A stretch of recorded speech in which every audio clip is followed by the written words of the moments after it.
Science community में ये सवाल हमेशा से ही ज़ेर बहस रहा है कि इतनी बड़ी यूनिवर्स में क्या सिर्फ अर्थ ही वो वाहिद प्लैनेट है जहाँ पे ज़िंदगी मुमकिन है, या कहीं और भी कोई ऐसा प्लैनेट मौजूद है जहाँ पर कोई भी एक्स्ट्रा टेरेस्ट्रियल सिविलाइजेशन है वो एग्जिस्ट करती है। इस हवाले से बहुत ज़्यादा थ्योरीज पाई जाती हैं, जिसमें कुछ कंट्रोवर्शियल थ्योरीज हैं और कुछ साइंसी हक़ाइक़ भी पेश किए जाते हैं। इसीलिए साइंटिस्ट की हमेशा से ही ये कोशिश रही है कि अगर कोई एक्स्ट्रा टेरेस्ट्रियल सिविलाइजेशन मौजूद है तो किसी न किसी तरह से उससे रब्ता किया जाए। इसी वजह से 1974 में साइंटिस्ट के ग्रुप ने एक पावरफुल रेडियो टेलीस्कोप की मदद से एक मैसेज है वो खला में भेजा। ये मैसेज बाइनरी कोड में लिखा गया था और ह्यूमैनिटी के हवाले से इसमें काफ़ी ज़्यादा मालूमात थी, जैसा कि हमारे प्लैनेट के बारे में, ह्यूमन शेप के बारे में, इसके अलावा जो एलिमेंट्स हैं उनके बारे में, और बहुत सारी दूसरी मालूमात थी जो इस मैसेज में वो राइट की गई। और इसे खला में भेजा गया एक क्लस्टर की तरफ,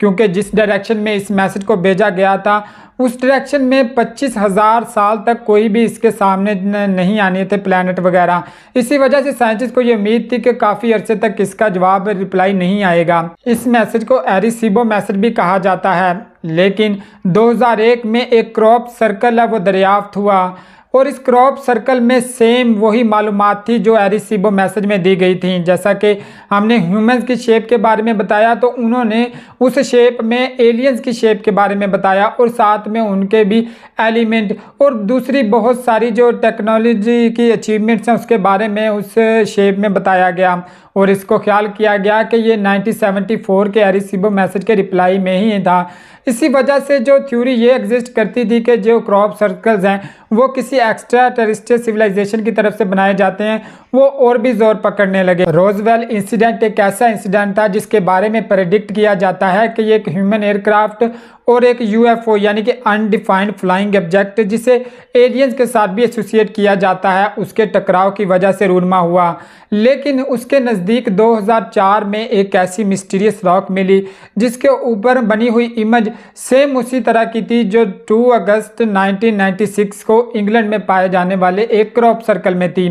इसी वजह से क्रॉप सर्कल एलियंस के दरमियान जो ताल्लुक है वो और भी गहरा होता गया। टोटल 50 डिफरेंट कंट्रीज़ में ऑलमोस्ट 10,000 के करीब हैं वो क्रॉप सर्कल आज तक दरियाफ्त हो चुके हैं। रात की तारीकी में बनने वाली ये अजीबोगरीब शक्लें, इनको एलियंस के साथ ही एसोसिएट किया जाता है। कुछ लोगों के ख्याल में ये सिर्फ मैन मेड हैं, लेकिन साइंटिस्ट की रिसर्च और एक्सपेरिमेंट ने ये बात प्रूव कर दी है कि सारे के सारे क्रॉप सर्कल इंसानी नहीं हो सकते, क्योंकि इतनी टेक्नोलॉजी मौजूद ही नहीं कि जिनकी वजह से इन क्रॉप सर्कल को कोई फॉर्म कर सके। आज की इस वीडियो में हम समझेंगे कि बेसिकली क्रॉप सर्कल्स हैं वो कैसे फॉर्म किए जाते हैं। क्रॉप सर्कल्स में सिंपल इमेजेस से लेकर कॉम्प्लेक्स मैथमेटिकल रिप्रेजेंटेशंस वो पाई जाती हैं, क्योंकि यूनिवर्सल लैंग्वेज वो मैथ को ही माना जाता है। अगर एलियंस वो मौजूद हैं तो वो ना तो वो इंग्लिश बोल सकते हैं, ना फ्रेंच, ना कोई भी ज़बान, लेकिन मैथमेटिक्स एक बेहतरीन लैंग्वेज हो सकती है जिनके ज़रिए से वो ह्यूमैनिटी के साथ है वो कांटेक्ट कर सकें।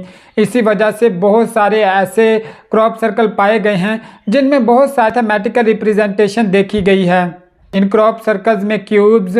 टेट्राहाइड्रॉन्स और कॉम्प्लेक्स ज्योमेट्रिक पैटर्न पाए जाते हैं, जिसकी वजह से साइंटिस्ट ये सजेस्ट करते हैं कि वो एलियंस ह्यूमैनिटी के साथ कम्युनिकेट करना चाहते हैं। मॉडर्न एरा के क्रॉप सर्कल को सबसे पहले जॉर्ज पैडले ने 1966 में वो डिस्कवर किया, जब वो ऑस्ट्रेलिया के एक फार्म में काम कर रहे थे। जब उन्होंने देखा कि एक स्ट्रेंज लाइट है वो एक क्रॉप के ऊपर है वो फ्लोट कर रही है, लेकिन जब उसने जाकर देखा तो वहाँ पे एक क्रॉप सर्कल है वो रूनमा हुआ था।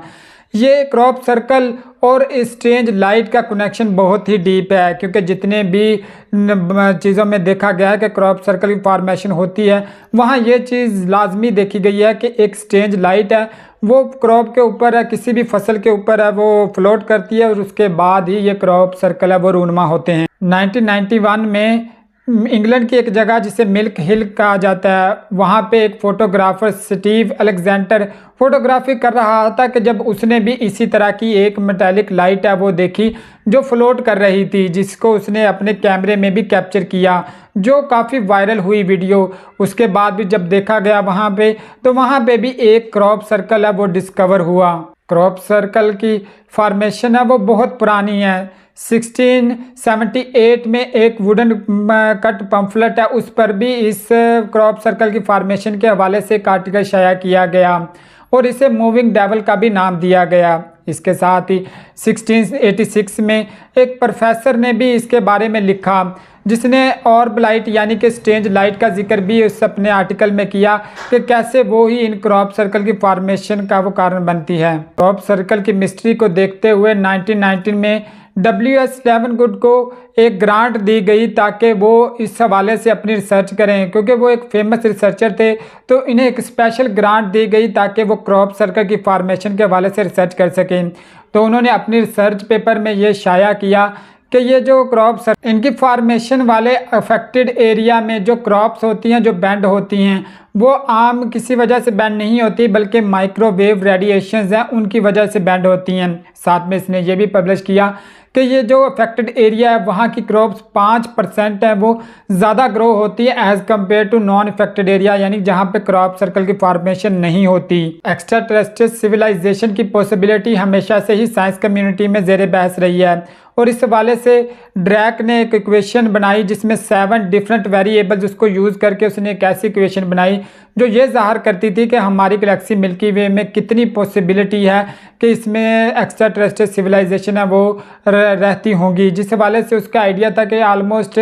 10,000 के करीब वो है एलियंस है वो हो सकते हैं हमारी मिल्की वे में। इसी तरह ये सजेस्ट किया जाता है कि हमारी मिल्की वे गैलेक्सी में तकरीबन 300 मिलियन ऐसे प्लैनेट्स हैं जो एक हैबिटेबल जोन में हैं जहां पे लाइफ मुमकिन हो सकती है और उसकी कंडीशंस और अर्थ की कंडीशन बिल्कुल सिमिलर ही हैं। इसी वजह से ये सजेस्ट किया जाता है कि हाफ ऑफ द स्टार्स ऐसे हैं जिनके प्लैनेट्स हैं वो एक हैबिटेबल जोन में मौजूद हैं। इस हवाले से एक्स्ट्रा टेरेस्ट्रियल सिविलाइजेशन या जिसे हम एलियंस भी कहते हैं उसके होने के चांसेस बहुत ही ज़्यादा हैं। कुछ साइंटिस्ट के ख्याल में ये एलियंस हमें ऑलरेडी विजिट भी कर चुके हैं और इस हवाले से बहुत सारी थ्योरीज भी पाई जाती हैं, जैसे कि UFOs की थ्योरी है, यानी कि अनडिफाइंड फ्लाइंग ऑब्जेक्ट्स काफ़ी ज़्यादा तादाद में देखे गए हैं जो कहीं से आते हैं लेकिन उनके बारे में कुछ भी नहीं पता होता। इस हवाले से जो एंटार्कटिका के साउथ पोल की स्टोरी है वो भी इस हवाले से काफ़ी गौरतलब है और साथ ही एरिया 51 की